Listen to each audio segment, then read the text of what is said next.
ঈদ মোবারক সবাইকে। আজকে সকাল সকাল ঈদের দিন আমি যাচ্ছি আমার মার বাসায়। তো অনেকক্ষণ দাঁড়িয়েছিলাম রিক্সার জন্য, তারপর রিক্সা পেয়েছি।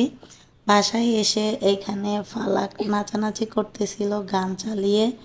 ছোট মানুষের জন্যই তো ঈদ, এখন আমরা বড় হয়ে গেছি, ওই ঈদের ফিলিংসটা এখন আর কাজ করে না। আসলে ঈদ তো বাচ্চাদের জন্যই। যাই হোক, আমার ভয়েসটা একটু ভেঙে গেছে, এই জন্য এরকম শোনা যাচ্ছে।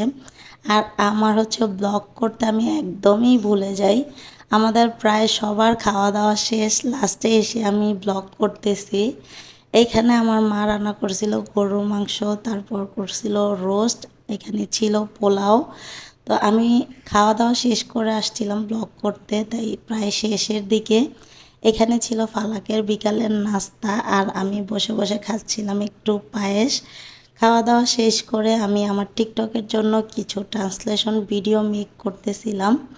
আর ওইদিকে আমার খালামণি দেশি মুরগি নিয়ে আসছিল, ওইটাই খালামণি পরিষ্কার করতেছিল। তো আজকে মিনি ব্লগটি এই পর্যন্তই। ভালো লেগে থাকলে লাইক কমেন্ট শেয়ার দিবেন, আমার পেজটা ফলো দিয়ে দিবেন।